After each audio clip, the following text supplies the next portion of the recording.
Well, this is the next session here. I hope you're ready for it because it's one of my favorites because we are going to talk about lunchtime, bathroom time, transitions from station to station, and injuries. Woohoo! So we have a jam-packed session for you, and so let's get into it. So, Mr. Tim, I'm so hungry. Lunchtime. Why in the world do we need to talk about lunchtime? I know how to eat. You know how to eat. The campers may not know a lot of details, and it'll make it easier for you at the very end of lunchtime if you follow guidelines that we have seen through the years and that we want to share with you guys to be able to make lunchtime a little bit easier. Okay, so Mr. Tim, when I think of lunchtime, I think of me time.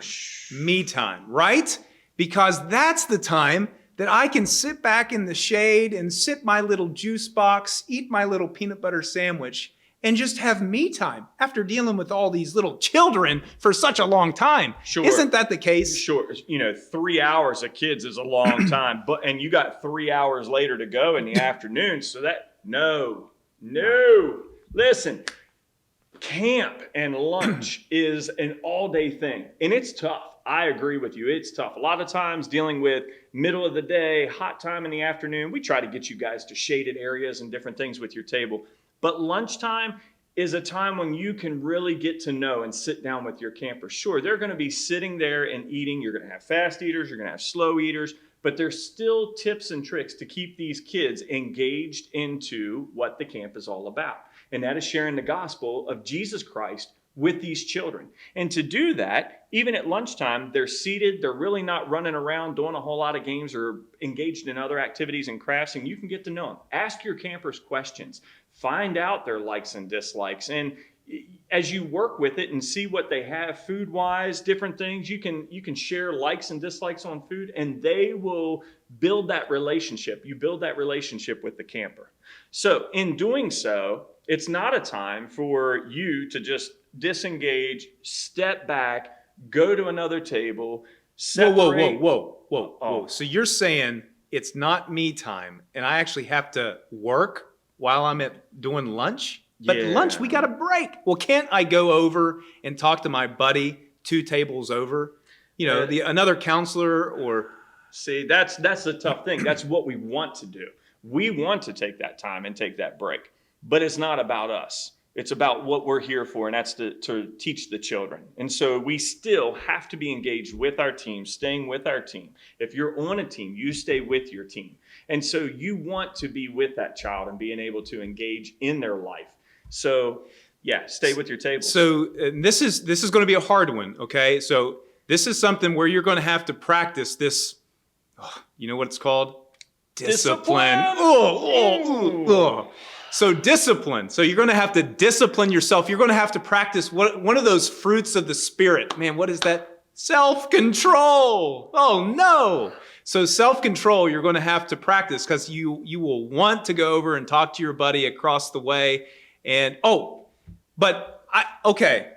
know I can't go talk to my buddy across the way, but can't I text my... Yes. Can I text my buddy? No. That's not a time to pull out your phone and to be, I just need to send them a text so I can let them know that I'm okay over here. Or, that the kids aren't duct taping me to a tree or anything like that. No, it's not that time to pull out your phone and start texting or even, I've got this really cool video that I want to show these kids because I took a video of them when they were at this station and I took it in slow-mo and it was like they were diving for this catch. No, we can't do that either. So phones are a big thing that are a no-no. We don't want those out because then a lot of times, these children can have phones too. And then they're going to want to pull their phone out or different things. And it's crazy. But no, it's not a phone time either. And so we'll probably talk a little bit more about phone usage or non-usage a little bit later on, maybe in the next session. So is there anything else that we need to know about lunchtime? Lunchtime, a lot of times, even comes after chapel. Yeah. Or around a chapel time. Yep. And so it is a good time to take that usage to ask them questions about what they learned at chapel. Or, hey, the speaker said something about this question and give them a question and ask them, what does this question mean? And so you can engage them in conversations about what the Bible has to say. Yeah, and I think that's an important lesson because there have been several salvation professions actually during lunchtime because we had great counselors, helpers, who actually engaged their kids during lunchtime, asked them questions about chapel or maybe a lesson from Bible memorization or whatever it may be, and used that opportunity to share Christ with someone, and a kid came to faith in Jesus. So, man, take those opportunities because they're all over the place. Well, so that's lunchtime. Here's another important topic that we need to discuss is bathroom time. Bathroom time. Okay, so Mr. Tim, we have a kid that needs to go to the bathroom. Isn't it just a simple process and just say, okay, it's over there? Oh, you could. You could. But you'd be wrong. Wrong answer. Wrong right. answer. So in bathrooms, it is important, it is imperative that you guys work together with your team leaders, with your teams, no matter who you are, if you're an assistant counselor or if you are the team leader. We want you guys to be engaged with the children in all aspects. And with bathroom transition, a leader needs to walk with the child because you can't just let that child go off on their own. Here's how it works. You must have a guy counselor with a boy and walk them to the bathroom, or a female counselor with a female camper that needs to go to the bathroom. Now, sometimes that doesn't always happen. What do I do in that sense? You then would take an additional camper. But problem being, a male counselor will walk the male boy to the bathroom. You stop at the door, let them go in, and you just wait there for them to then do their bathroom business and walk back out, okay? You stop at the door and you wait on them. If it is becoming an extended period of time, you can holler in, you okay? Okay, there's times that, you need to basically communicate. So once you do that, they know that you're still there, still waiting on them. And then when they come out, you can then walk back to your table. That's good. Anything else that we might need to know about bathroom time? Bathroom time. One of the big things is chapel time is not bathroom time. I want to stress that because a lot of times they'll be sitting in chapel and then all of a sudden, I need to go to the bathroom. Well, there may be instances where there are emergencies or where a child does need to go to the bathroom. But what we need to do is to encourage, and we have set up within these camp schedules, times for them to go before they go to chapel.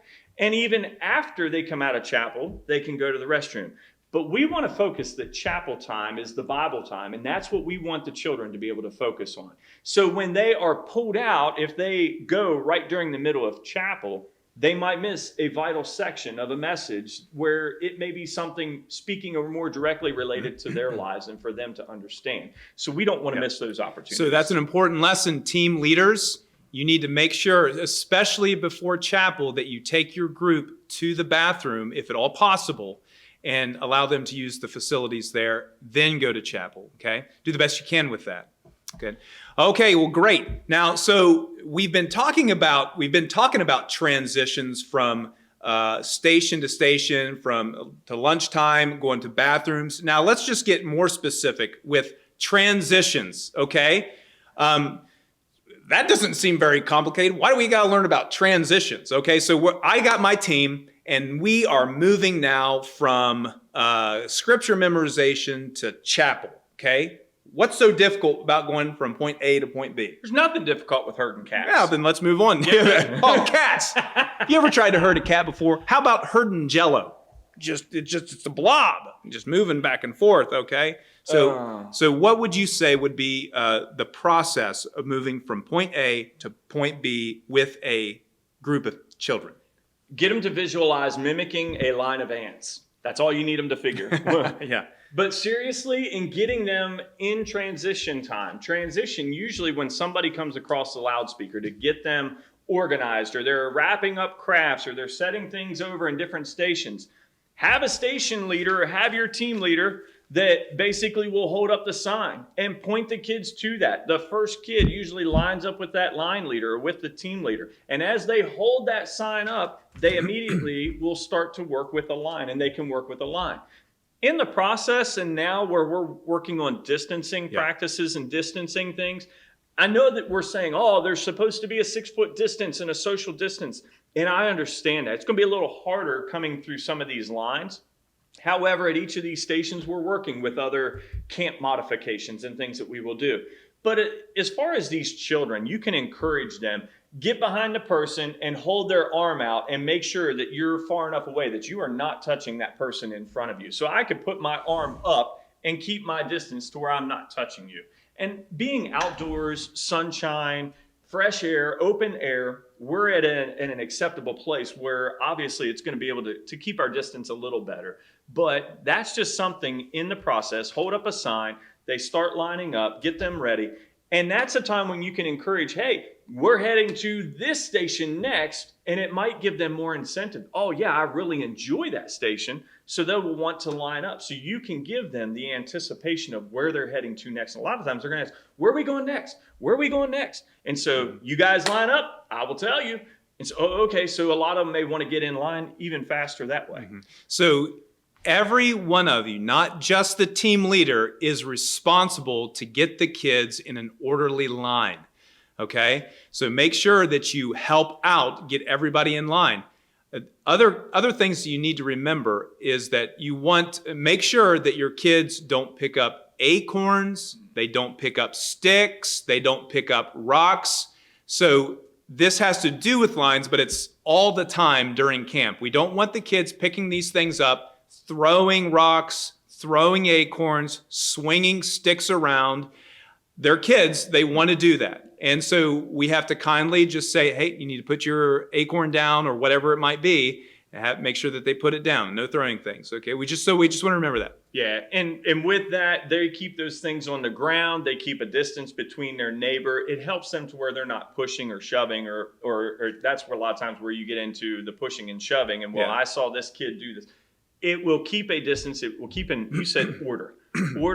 And not chaos. That's a big thing that we've been talking about, even through station management and having order at our stations as well. Yeah, it's very good. So now we've been to stations. We have been to bathrooms, lunch, transitions, lines. Now, throughout all of that, there are going to be injuries. Yeah, ouch! Okay, so there are going to be injuries.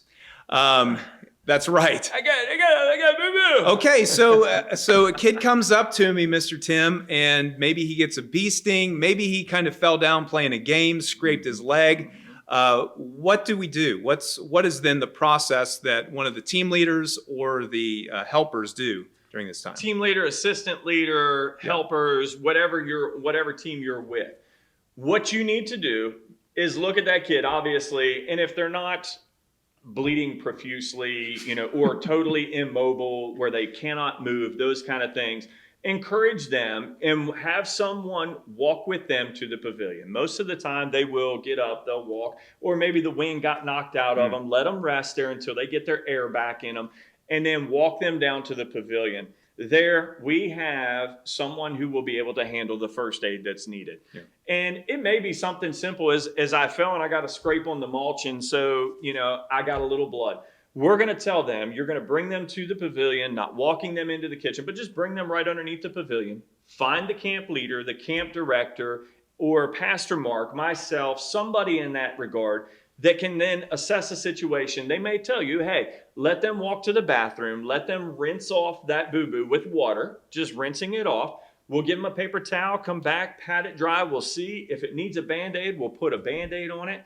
But most of the time, a lot of these things, a bee sting, we may give them an ice pack, a sponge ice pack that they can put on. That way it helps reduce the swelling. But just some of these simple things, you bring them to the pavilion, we will assess the situation.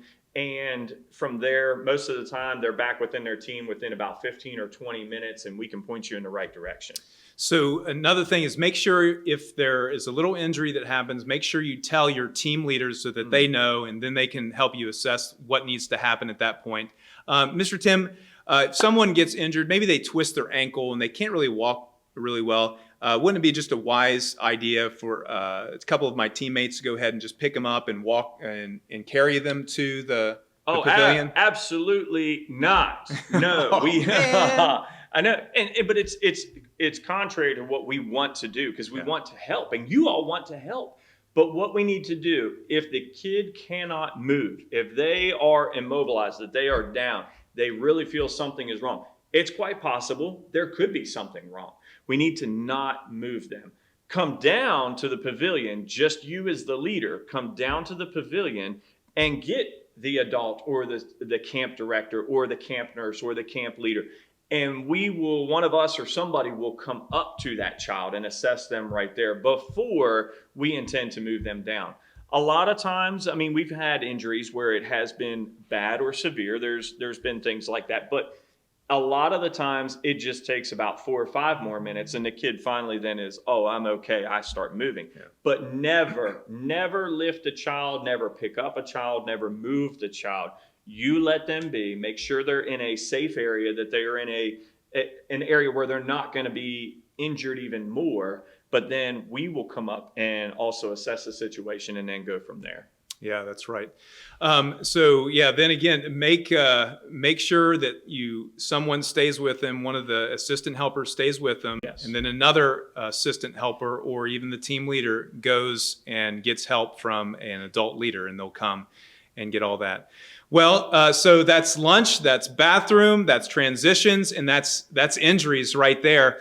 And so all of these are helpful reminders and guidelines to have a safe, fun, organized, and structured camp for the purpose of the gospel being proclaimed in a way that we can hear and listen because there's structure and organization. And you are the foundation for this to occur. Okay? Absolutely. So if these team leaders and assistant helpers, they don't do what needs to be done for a structured and organized camp, then the gospel is not going to be able to be proclaimed as clearly. Okay? Yeah.